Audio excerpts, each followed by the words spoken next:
Perang Dunia ke-1. Pada awal abad ke-20, Eropa adalah panggung kemegahan.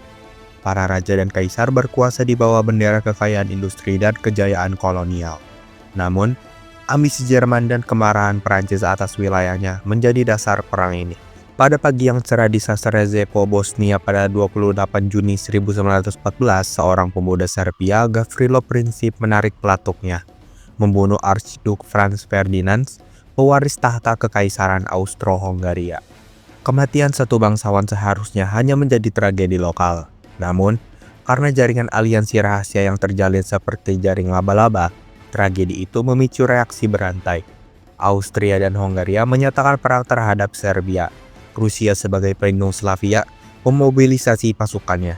Jerman yang terkait dengan Austria menyatakan perang terhadap Rusia dan Prancis. Front Barat atau Jerman berusaha mengalahkan Prancis dengan cepat melalui serangan kilat melalui Belgia yang tergolong negara netral. Tetapi, serangan Jerman dihentikan di pertempuran Marne pada tahun 1914. Pertempuran kemudian menjadi perang gesekan dan perang parit yang membentang dari Selat Inggris hingga Swiss. Sedangkan Front Timur memiliki strategi perang yang lebih dinamis dibandingkan Front Barat.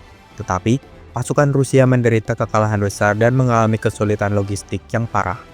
Setelah revolusi Bolshevik, Rusia menarik diri dari perang dan menandatangani perjanjian pada tahun 1918 dengan Blok Sentral. Setelah Rusia mundur, pada April tahun 1917, kini giliran Amerika yang menyatakan perang terhadap Jerman sebagai respon atas kebijakan Jerman untuk melanjutkan perang kapal selam tak terbatas. Sekutu yang diperkuat oleh Amerika Serikat melancarkan serangan 100 hari yang berhasil menembus pertahanan Jerman. Karena itu, Blok Sentral mulai runtuh. Bulgaria, Kesultanan Ottoman, dan Austro-Hungaria menandatangani gencatan senjata secara terpisah. Kaisar Jerman Wilhelm II turun tahta. Pemerintah Republik Baru Jerman menandatangani perjanjian gencatan senjata pada 11 November tahun 1918. Diperkirakan korban tewas sekitar 16 hingga 20 juta jiwa. Perang Dunia ke-1 juga menjadi pemicu pembentukan LBB yang di masa depan berubah menjadi PBB. Perang Dunia Kedua. Perang Dunia Kedua adalah konflik global yang paling mematikan dalam sejarah manusia. Melibatkan hampir setiap negara di dunia dan terjadi di berbagai teater, mulai dari Eropa, Asia Timur, Afrika Utara, hingga Pasifik. Awal konflik di Eropa terjadi pada tahun 1937 tanggal 1 September. Konflik ini dipicu karena invasi Jerman ke Polandia. Lalu konflik di Asia Pasifik terjadi pada tahun 1937 tanggal 7 Juli. Konflik ini dipicu karena Perang Tiongkok dan Jepang kedua. Perang ini sering dianggap sebagai awal Perang Dunia Kedua di Asia. Perang ini dipicu karena penyelesaian Perang Dunia ke-1 yang dianggap gagal. Ketidakpuasan Jerman atas perjanjian Versailles yang keras menyebabkan kebencian, krisis ekonomi, dan kondisi sosial yang mendukung ekstremisme. Bangkitnya diktator agresif seperti Hitler dan Mussolini juga dianggap sebagai salah satu penyebab Perang Dunia Kedua. Pada tahun 1939, tanggal 1 September, Jerman menginvasi Polandia menggunakan taktik perang kilat. 2 hari kemudian, Inggris dan Perancis yang terkait perjanjian dengan Polandia menyatakan perang terhadap Jerman. Sama seperti Perang Dunia ke-1, Perang Dunia Kedua memiliki 2 kubu atau blok. Kubu yang pertama adalah blok poros yang diisi oleh Jerman, Italia, dan Jepang. Lalu ada blok sekutu yang diisi oleh Inggris, Perancis, Uni Soviet, Amerika Serikat, Tiongkok, dan lainnya. Pada tahun 1939 hingga 1941, Jerman dengan cepat menaklukkan Polandia, Denmark, Norwegia, Belanda, Belgia, dan juga Perancis. Tetapi Jerman gagal menginvasi Inggris karena perlawanan angkatan udara kerajaan Inggris yang kuat. Lalu pada tahun 1941, Jerman melanggar perjanjian non-agresi dengan Uni Soviet dan menyerang Uni Soviet. Serangan ini membuka Front Timur yang brutal dan menguras sumber daya. Bisa dikatakan, dari tahun 1939 hingga 1941 adalah tahun kemenangan Blok Poros. Pada tahun 1941 hingga 1943, pada tanggal 7 Desember, Jepang menyerang pangkalan Angkatan Laut Amerika Serikat. Hal ini memaksa Amerika Serikat bergabung dengan sekutu. Awal kekalahan Blok Poros terjadi dalam 3 pertempuran kunci. Pada tahun 1942 sampai 1943, Jerman kalah telak di Front Timur, Afrika Utara, dan kekalahan Angkatan Laut Jepang di Pasifik. Hal ini mengakibatkan mereka menghentikan ekspansinya. Kemudian sekutu menginvasi Sisilia dan Italia. Akibatnya, kekuasaan Mussolini pun runtuh. Kemenangan sekutu terjadi pada tahun 1944 hingga 1945. Di Eropa, perang ini berakhir karena pasukan Soviet mengepung Berlin. Hitler bunuh diri pada tanggal 30 April 1945 dan Jerman pun menyerah tanpa syarat pada 8 Mei 1945. Sedangkan akhir di Asia dan Pasifik terjadi karena Amerika Serikat menjatuhkan bom atom di Hiroshima pada tanggal 6 Agustus 1945 dan Nagasaki pada tanggal 9 Agustus 1945. Jepang menyerah tanpa syarat pada 2 September 1945. Diperkirakan 50 hingga 85 juta orang tewas, lebih dari separuhnya warga sipil, termasuk korban Holocaust atau biasa disebut pembantaian sistematis Yahudi oleh Nazi. Setelah Perang Dunia Kedua, PBB pun terbentuk dan memunculkan dua negara superior, yaitu Amerika dan Uni Soviet. Perang Dingin. Perang Dingin adalah era konfrontasi geopolitik antara dua superpower dan aliansi masing-masing. Perang ini disebut Perang Dingin karena dua kubu tidak pernah berperang secara langsung satu sama lain. Setelah Perang Dunia Kedua berakhir, Amerika Serikat mempromosikan ideologi demokrasi dan kapitalisme, sementara USSR mempromosikan komunisme dan negara satu partai. Kedua ideologi ini secara langsung bertentangan. Perang ini juga menjadi ajang perlombaan senjata nuklir. Pengembangan senjata atom oleh Amerika Serikat pada tahun 1945 diikuti oleh USSR pada tahun 1949. Hal ini menciptakan kondisi saling menjamin kehancuran. Selain nuklir, persaingan teknologi juga terjadi antara kedua blok untuk membuktikan superioritas ilmiah dan ideologis mereka. Misalnya peluncuran Sputnik oleh USSR pada tahun 1957 dan pendaratan di bulan oleh Amerika Serikat pada tahun 1969. Perang Dingin berakhir karena serangkaian peristiwa di akhir tahun 1980-an. Faktor-faktornya antara lain adalah karena tekanan ekonomi, runtuhnya tembok Berlin, kepemimpinan baru, dan pembubaran USSR pada tahun 1961.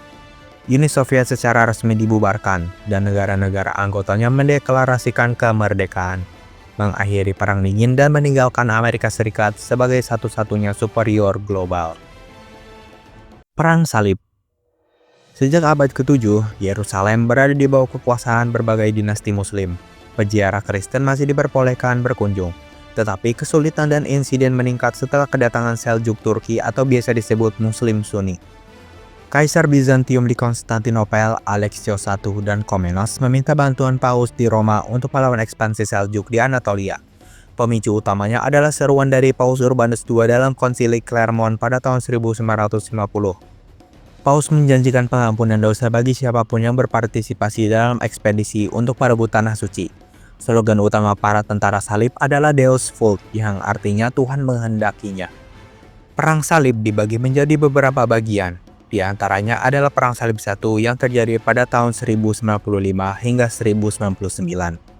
Perang ini adalah perang yang paling sukses secara militer. Perang ini berakhir dengan direbutnya Yerusalem pada tahun 1099 dan pendirian negara-negara salib seperti Yerusalem. Kemudian Perang Salib kedua yang dimulai dari tahun 1147 hingga 1149. Perang ini dipimpin oleh raja-raja Eropa seperti Louis VII dari Prancis.